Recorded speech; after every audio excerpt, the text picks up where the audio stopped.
greatness is not this wonderful, esoteric, elusive,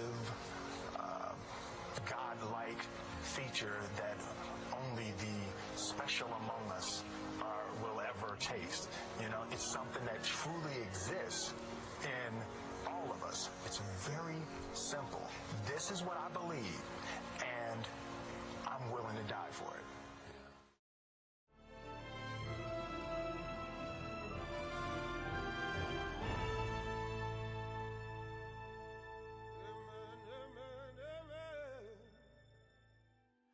Oh, you see me like a stranger. Well, I've been waiting for the storm, singing, amen, amen, amen.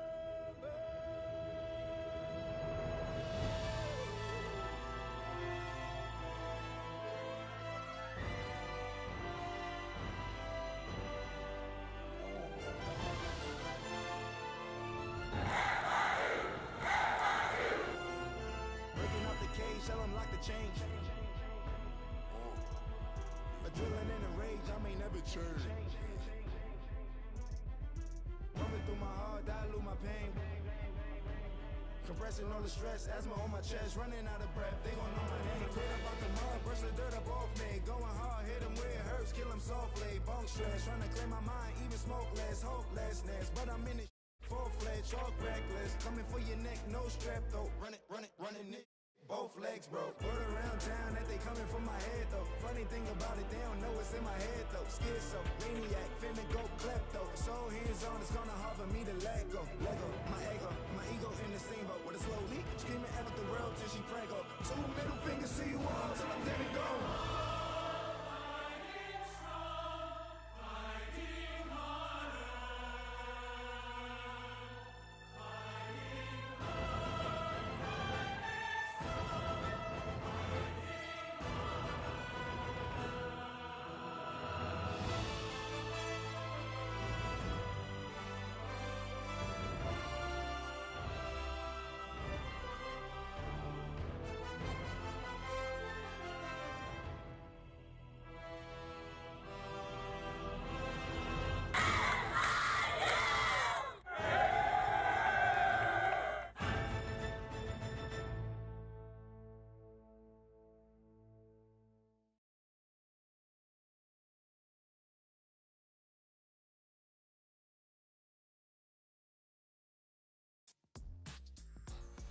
Well, those were scenes from a memorable 2018-19 campaign here at FIU. We're live from the Graham Center, the final episode, the culmination of Panther Talk Live at the GC. But first, coming off our spring showcase, we take a look back at this past Friday night. Bad season, man. Conference champs on the way. We here, you heard?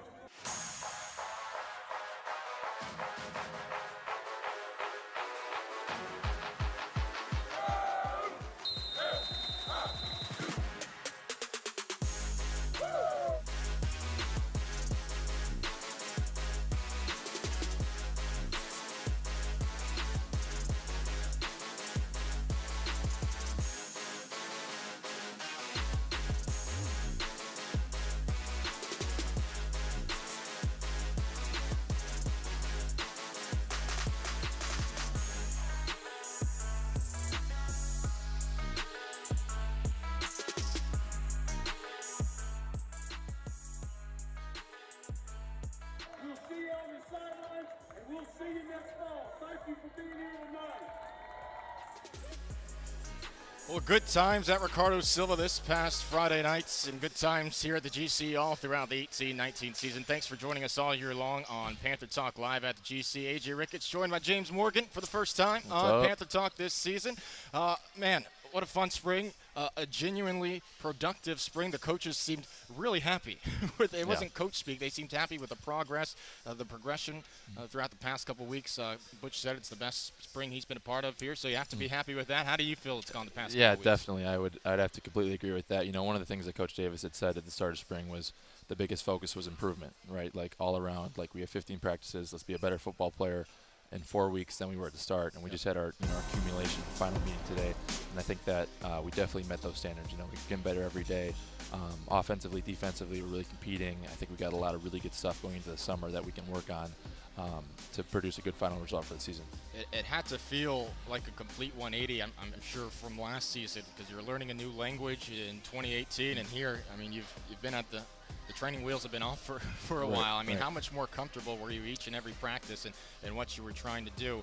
Because you didn't get here until the summer last year. That's true. So, I mean, in summer was when the learning was happening. So how much different did this spring feel from last summer? Right. No, it was a whole different experience, and it was really nice because, like you said, like coming in last year, I talked to our offensive coaches and stuff and kind of learned the offense, but hadn't really practically applied it. Right. I hadn't done it like myself, and so to be able to come in this year with obviously the extensive knowledge from last year and kind of have a much solid foundation to go off of, it was a big help, because last year coming in, it was more like, okay, I'm figuring out where people are on plays, you know what I mean? Like I'm making sure this is happening, like in my head, I can see this people like doing these routes and all that stuff and figuring that stuff out.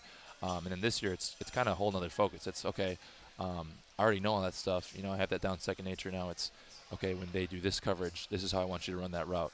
When they give me this look, okay, I can kind of see that's a tell that somebody's doing that. Maybe he's, dropping into coverage or blitzing. And it's just very specific types of stuff. And I think that, in football, a lot of times it really comes down to the very little details. And it was, a lot easier this year to be able to focus on some of those things. Well, it must have been somewhat frustrating for you because, I mean, you realize this spring practice is where so many strides are made, whether it's position battle or just individual progression.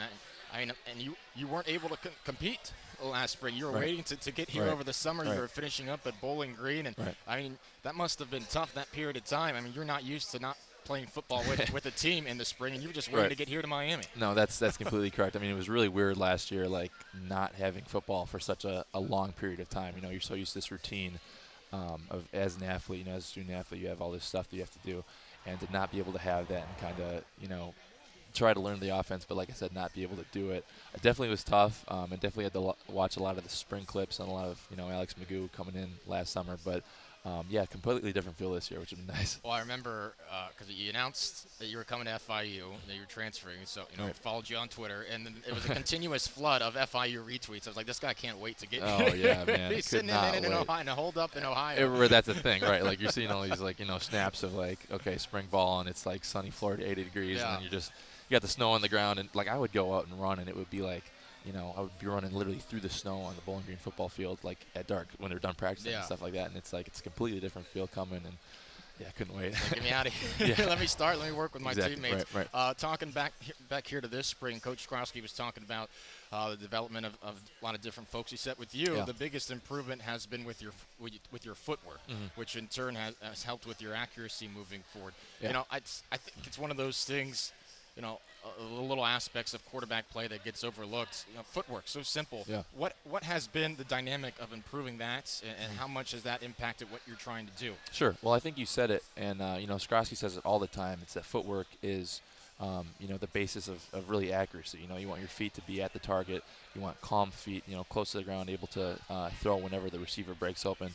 And I think that, kind of like we were talking about, last year coming in, it was like I'm trying to figure out where people are at, all this stuff. I'm not thinking at all about like specific details like footwork, and a lot of times it would be kind of rushed, or I would overstride and have these, kind of out of control a little bit. And this year, kind of having an awareness of where people are at and kind of seeing some other stuff, it allowed me to focus on, the footwork aspect a little bit more, and I think I got a little bit, almost calmer in the pocket and kind of more, sure of where I was going. I want to ask you, when you started, and you probably felt this twice now in your career in terms of, the quarterback's the leader of a team. Got to lead the offense as a trusted guys. I mean, you came into Bowling Green and had a pretty big role freshman year. You had to prove yourself in practice early, and then you came here to FIU. You're in a position battle, but you're also trying to establish yourself as a quarterback. Right. Is that difficult? Is there a line you have to toe? Or are you thinking about that every day? Like, how assertive should I be with my teammates as an incoming freshman or as a transfer into a program? How is that dynamic? No, that's a great point. I think it's a deal where you have to earn the respect, right? And one of the reasons that I chose FIU was because coming into the program, there was a lot of really good established leaders coming in, and it made the transition for me very easy because a lot of these guys were holding people accountable in the summer, doing all these things, and you come into that, and that's an ideal situation coming in. And now I think that it kind of is a transition to where, I'm now one of these leaders. You know what I mean? I was a captain last year, and now it's like I need to hold these people accountable for doing the specific things right and having a standard of excellence when we get out there. But yeah, I think that's definitely correct. That you have to earn the respect before you can lead. You can't just come in and just kind of expect to like bark around orders without having, proved yourself first. And I think that it's definitely a transition period, but it's a different, role that I have now than I did last year a little bit. Let's talk numbers for a second here. Going through the season. It's obviously a great TD interception ratio last year. 26 touchdowns, 7 interceptions. 2 seasons ago at Bowling Green, 9 touchdowns, 7 interceptions. So you go plus 26 minus 9, 17, plus 17 on the touchdowns. And then 2016, it was 16 touchdowns, 15 interceptions. So you're always able to fling it in the end zone, but the ratio maybe not where you wanted it to be. 100%. What allowed – because it was the same thing with Alex Magoo. A couple seasons ago, the ratio wasn't great. Maybe turned it over a little bit more than they would have liked. Right. And then both of you guys able to make a huge jump. What do you contribute that to? I say that's a lot on the offense system that I'm put in, and I think it's a lot on the coaching. You do a great job of putting you in positions that are successful and making sure that you have outlets to be able to throw the ball to if it gets a little cloudy. Yeah. I think that one of the things that, obviously I pride myself on is having a big arm. And I think in the past, sometimes necessarily I might have been a little bit too aggressive with where I could fit the ball into and stuff like that. And I think that kind of having a really solid foundation of coaches here and telling me, okay, obviously you can make this throw, but is it necessarily the best throw that you can make and stuff like that. And so I put a lot of that in the system and just kind of it putting me in good situations. We played a couple of clips of the UTSA game where that was the one you broke the record for touchdown passes in a single season. Was there a particular game for you where you felt things start to click, whether it was the comeback at ODU early in the season or a little bit further when you said, I'm really feeling good right now? Was there a specific moment? Right. No, that's good. The ODU one was awesome to be able to come back. That's and a great time. Especially because I had really struggled. The first 3 plays were probably the worst 3 plays. You could have started the game off. It was a slow start. Yeah. Oh, for sure. To be able to come back was really cool. I think the one that probably was my favorite and when I kind of really felt comfortable in the offense was actually Middle Tennessee. Yeah. Hitting CJ on the post at the end. That was, the whole offense did really well that game and just kind of the whole team did really too because of the resilience of fight. And then obviously Olin gets that turnover at the end to seal the game for us. That one was a lot of fun. A lot of memories made already last year. Some big time moments that we'll certainly remember moving forward. All right, we're gonna have Chris go ahead and play the clip from high school. I'm gonna try to pronounce it. Jeez, okay. Ashwaubenon. That's pretty close. Let's Ashwaubenon. go. Yep, that's pretty good. Let's bring back the memories. Does this man. bring back the memories, flooding back the fields back in Wisconsin? Does. Yeah, man. Packers colors. We were about 2 minutes away from the. Jeez. I don't even know how you got that one. Hey, the shoes look nice. Yeah, the neon shoes right. going. That's Miami style. I mean, does it feel like a million years ago from you're in the middle of Wisconsin and those fall evenings to where you are now here in Miami? Yeah, it really does. I mean, just kind of the transition from going to Ohio and having that whole ordeal go down at Bowling Green and then, coming here. I think it does feel like a long time ago. So seeing these is yeah, it's pretty crazy, man. The time machine right there. Yeah, definitely, yeah. All right, we're going to do a little rapid fire here, all right? Okay. I'm going to give you a topic, a theme, a quick question, just rapid fire, all right? A number of different things. All right, let's start with best show on Netflix right now. Oof. God, I'm obviously not very good at this. What was I just watching? Off to a rousing start. Okay, Black Mirror. I just saw Black Mirror. Okay. I can't say it's the best one, but it's the one I've been watching recently. Right now. Yes, all right, I just finished The Office. I feel like I just lost Phenomenal. a bunch of best friends. It's over. It's so sad. I got to find another sitcom to watch. Whose music are you playing most often right now? Okay, right now it's on the top charts. You know what I mean? I don't really have a specific one. Billy Ray Cyrus, Old Town Road. Can't go wrong with that. Yep. Well, in about 2 weeks when it's overplayed, you can go wrong with Exactly. that. But right now, yes. it's still a nice fresh Maybe beat. another remix. They'll maybe pop another. Out, yeah. Hope not. Yeah. Game of Thrones, yay my or nay? God, let's Game go. of Thrones? You watched the episode last night? What a debut last night. Oh, my goodness. I'm not going to give it away for any no spoilers, spoilers. but No I thought it was a spoilers. really good episode. Set things up very That well. final show, Lannister and Bran's still alive. He's still no spoilers. I gotta say though, you build it up for 7 seasons. Yeah. You're building the war up against the Night Army. King. Yep. You build it up for 7 seasons for about 9 years, and you're going to give us only 5 more episodes to let the whole thing play out. Man, I was when it ended. What is that? I know. You build it up for a decade, Right, and we get 5 episodes. Right. It's not fair. Longer length. I need though. more. Yes, longer length. 80 this minutes. season. 80 minutes. That's nothing. 20 more minutes an episode. I had to get on my soapbox there for a second. Still really enjoyed it. A lot of fun. Favorite go-to breakfasts? Pancakes. Chocolate chip pancakes. Pancake Place, Green Bay. Is that a staple? Yes, that is. It's good. That's yes, one? very good. Yes. Golden Bakery, is that another spot? No, probably. I don't know. We were talking about Culver's before the show. Culver's. I googled Green Bay spots to eat to try to connect there. Will Tiger Woods win another major? Yes, he will. Absolutely. Yes, the answer is only yes to that. Oh my God, I was so pumped. He sat on the couch yesterday all morning. Oh yeah, I was cheering him on. Yep. That was electric. That was electric. Phenomenal, dude. I was so pumped. When he hugged his kid.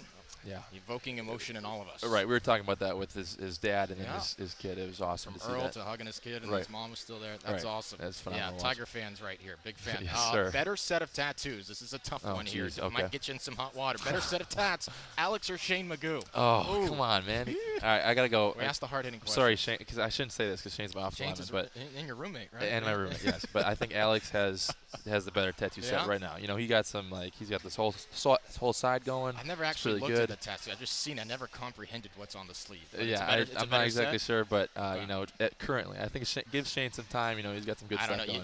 The locks in your room might be changed by the time you head back to your dorms here today. Now, put me in hot water. I did. I sure did. Best place on campus to eat. Ooh, got a number of. Chick-fil-A. Chick-fil-A. Love Chick-fil-A. Yeah. Okay. Yes. All right. Okay. I'm a fan of the Cafe Bustelo right there. Yes, good. I've shouted you out now 7 times this year. I deserve a sponsorship at this point. Let's see. All right. This is something I found interesting. Andrew Luck. Do we condone Andrew Luck's routine of congratulating opponents when they get a big hit on them when they sack them? Are you condoning that, or you don't even talk to the opponents? Yeah, that's a good strategy thing. You know, it's whether or not, you know, because obviously the people are hitting him, you know, so he's trying to make friends with them. I saw Derek Carr did the same thing. Like he was like, "Hey, man." A couple do that. Right. Try to get to know. It's just fascinating. You get rocked. Right. And like, hey, good hit, man. Way to go. Right. That's no, that's a good something to keep in mind. For yeah. Okay. So you haven't done it before, no, but you're not against it. Yeah. Yeah. Mind games. And I think they appreciate that too. I'm sure they do in some sense. Good way to build next time rapport. they sack you, hopefully it's a little bit. You know? Yeah, they'll sack you a little lighter next time. Who wins the NBA title? Man, you gotta go hometown Bucks. Okay, I mean, I didn't know if that was your team or not. I do like them a lot. Giannis, phenomenal. You know, it's gonna be hard to beat the Warriors, but the Bucks came off a really good win last night. I don't know. They might run into the buzzsaw that is the Orlando Magic. Oh, they did get that. They did get that dub the other day. I saw that. I was like, okay. 7 years in the making. Let's go. IHOP or Waffle House? There's only one answer to this question. Oh my God, this can't be the wrong question. Okay. You better answer correctly. Because we have a new IHOP, and I had Waffle House. It was so. All right, I'm gonna go IHOP. And obviously that's not the correct answer. See, Waffle House, I just, you know, I had a little bit in Bowling Green, but not enough. Thank you for joining us on Panther Talk Live with James Morgan. This is it for him. Why don't you go transfer somewhere else? No. There was one answer to that. Look, man, you can't go wrong with either of those, man. Yeah, you can go wrong with I guess you can go wrong. It's personal to me. I'm sorry. We'll work on that. All right, so today's the Boston Marathon. I didn't know that. Which player on FIU football would win a marathon? Oh, that's a good question. I'd go Ike Brown or Austin Maloney. Really? Those two are usually. Okay, well, I knew Ike had the speed. He's got the fastest 40 or 100, one of those on the team. Yeah, he's Brown fast. or Maloney? Yeah. Okay. Yeah, they're always, when we do the team runs, they're always like near the front. You know, I try to get up there. I mean, you did the 4x4 at that's correct, Ash Lebanon. There you go. Right again? Yes, that's very good. Close yes, enough. nicely done. Apologies to everyone in Green Bay if I messed that up. We're going to clip this and send it back to you guys. So Austin or Ike, you did the 4x4. Yep. Did you do other events in track or other sports, or was it just track and football? So I did I did basketball freshman, sophomore, took junior off, and then my senior year I was just kind of like, okay, you know, it's my last go around, might as well do everything. And so actually I wasn't even going to do, like, I had done track and I had done it for like the first 2 weeks, and then when like the meets came around, I'd kind of like just kind of dipped out, you know, kind of trained with them and left. So they put me in the 4x4 in the first race, and like the 400 is, you know, if you haven't done it before, grueling. It is grueling. It's a long race. It's pretty much not a dead sprint, but you got to go pretty fast the whole time. I mean, my background's distance, so I would love doing a 400, but I appreciate the pain that it involves. Right. I'm not discounting. Different kind of pain. No, that's exactly correct. Yeah, try to do 800 At least one you didn't have to do the 4x800. Yeah, that's would 400 speed, but for another lap. Yeah. Oh, my goodness. And you got the adrenaline, the crowd. And the Right. Kind of wish I could do a 4x4. I don't have the speed for that. Sad times. All right, moving forward here. Yeah. So take us through the next couple of weeks for you, because I'm sure folks are wondering, you know, what's the schedule now, the training. I think you're going to get to go home for a little bit. Take us through what's coming up in the next month for you. Sure. So we have about 2 weeks left, I believe. I think finals week is, it's not this week, but the next coming week. And so after that gets done, you know, during this time we'll have voluntary workouts and film stuff, and I'm sure people will be getting in and stuff. And then I believe we have a week off after finals gets done, and then we come back for summer A. and then obviously Summer B, and then we get into it. So right back into it. Yeah. Yeah. I'll be here before you know it. But we're looking That's right. forward to it. High Me too. expectations, of course, this season coming off, a program record, 9 wins in what was supposed to be a rebuilding season. I think everyone around here knew if the quarterback situation could figure itself out, it'd be a good season. That was exactly the case. It was a lot of fun last year. I'm sure to be another great season. James, Definitely. enjoy Awesome. your time back Appreciate home. it, man. Great spring for you guys. Thanks, chatting. All Yep. right, Panther Talk Live Awesome. continues. One more guest this year. By the way, you were here the other week handing out donuts. That's okay, right. you didn't bring any today. Come on, man. They don't hook me up, man. Come I on. just passed them out to go to the spring game. I Had was a good attendance, awaiting donuts from you. They were promoting spring game last week. All right, no donuts today, but Naomi Ruelle from FIU Swim when we return on Panther Talk Live.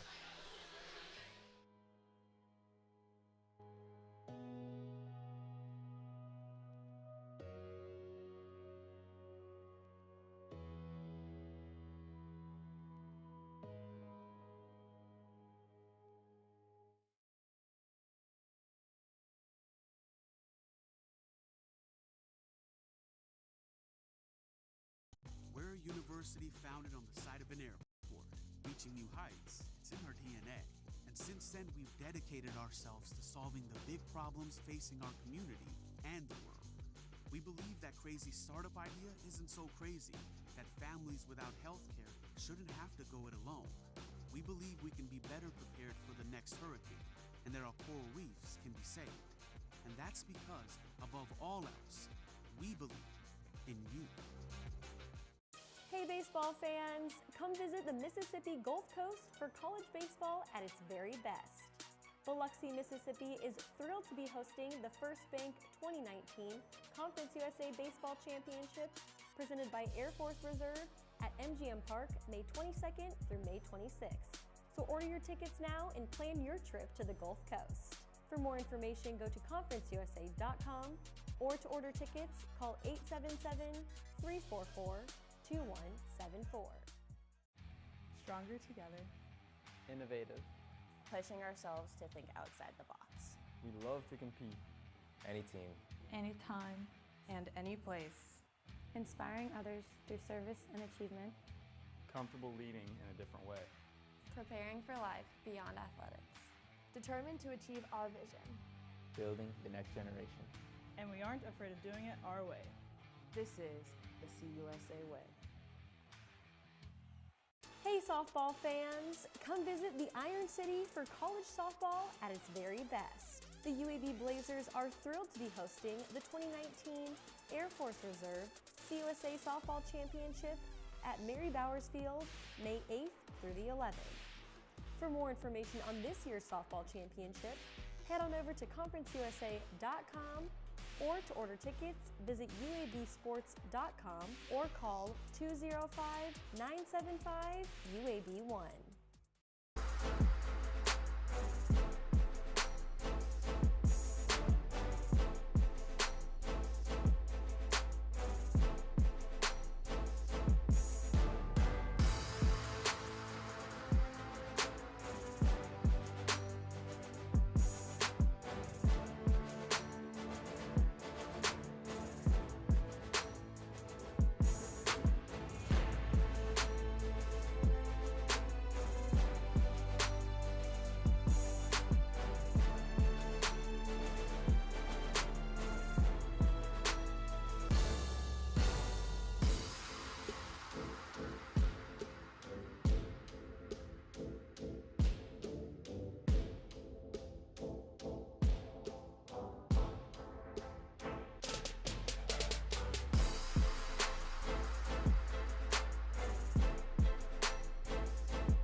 Well, a really great time last night at the Ocean Bank Convocation Center, the culmination of another season of achievements and awards, the Blue and Gold's award show here on campus at FIU. Athletes from each and every sports being recognized for their achievements this season. Clarissa Cutliff, Maha Gudo, co-female athletes of the year. James Morgan, Santiago Patino, male co-athletes of the year. And you know what? Our swimmer of the year, well-deserved, Naomi Ruelle. I'm saddened this is the culmination, the final interview, the final athlete of Panther Talk Live this season, but I'm happy to have you on the show for one final time here this year because Naomi is as established, as accomplished an athlete at FIU as we've had here the past couple seasons. You might see some medals lining the front of our table. Here's 1, 2, 3, 4, 5. Can I touch it? Is it okay to touch the medal? I have the Please go for touch it. Okay, she has 28 of these. She has 20. She couldn't bring them all. Make the backpack too heavy. She's wearing one of them too. It's ridiculous. 28 medals throughout 4 years. That's awesome. And coming off a school record appearance at the NCAA championships. Naomi, glad to have you with us. Thank you for having me. Just to start off, I mean, we could talk all day about your accomplishments and achievements, but to do what you did at NCAA's a couple of weeks ago, how awesome was that to cap off your career here? It was very exciting. I had actually spoken to my coach because my first race, the 50 freestyle, didn't go as well as I had wanted it to be. But then I just kind of went in and I was like, I have nothing to lose. This is my last NCAA, so why not go for a school record? So I was really happy about that. Well, you went 49, 34 in the 100 free. Then you set that school record in the 100 backstroke. Yeah, 52.42. And that, it's always interesting in swimming to me because you don't know right when you hit what you've done. Exactly. I mean, you don't really have an idea. Do you usually have an idea if you've raced well or poorly, or do you know when you feel like you have a chance at a school record right when you hit, or you got to wait for that clock? You have to wait for the clock. I mean, school records are broken, but by such a little margin of error that it's kind of like our last school record was 52.46, and I went 52.42. So even when I look at the clock, I have to register. I'm like, what was it? Is it? I don't really know. Yeah. But swimming is so time-based, and everything is defined by a split second, so you really never know. Well, what has this senior season meant to you? One which you picked up a number of more medals to add to your collection. I mean, just take me through this senior year, what your expectations were, and how you feel as you get set to exit here. Well, I actually was captain of the team this year, so I was really excited to kind of step up and be a leader by example, but also be more of a vocal leader. That was the biggest kind of expectation I had for myself, just to be there for my teammates, kind of help them grow. I mean, I've been training with FIU for 5 years now, so I kind of wanted to give some of that knowledge that I've learned and grown with to my fellow younger teammates. So that was my biggest accomplishment, actually, was that I was able to get through to a bunch of them and support my team. But I mean, I don't hate that I was able to win my events and kind of as well perform really well. This video here, this footage, I mean, has to bring back awesome memories. Yeah, definitely. I'm very, very, very blessed with the people that I train with every single day, and I love my team. I'm really grateful to have all of them. Okay, so what were your personal expectations when you began here, when you started, before you had accumulated 28 medals? That was so long ago. Can you even remember?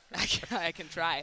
But I've evolved so much as an athlete. I think coming here, I just kind of wanted to see what swimming in America was like, first of all, but I had always wanted to perform individually, but then I got here and I really got to experience the team element, and that was kind of, we're all a team, so we want to compete as a team.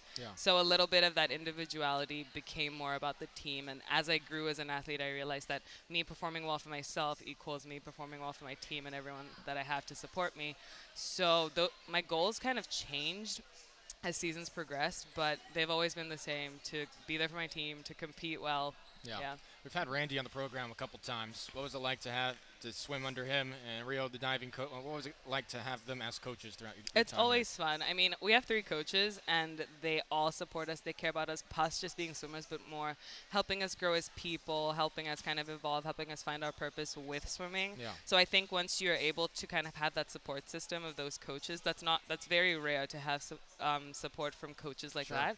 So swimming under them has been the greatest experience of my swimming career. I've been swimming for like 13 years now, and these 5 years have really been the best that I've had. Well, I think what's really neat for Naomi individually, too, in your experience and your swimming resume, you know, that includes a trip to the Summer Games. Yeah. I mean, Naomi competed for Botswana in 2016, and look, there's different athletes or coaches who have had that Olympics experience, and it's fascinating to me. What was that moment like competing at that stage. What did you bring back to FIU from that?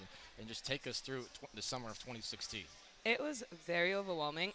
Sorry, just because I didn't really expect to qualify. Yeah. Mostly because I had just come out of a shoulder injury. I had shoulder surgery my first year, so it was really just kind of like crunch time for me to qualify, and I did. That was at Georgia Tech, right? Yeah.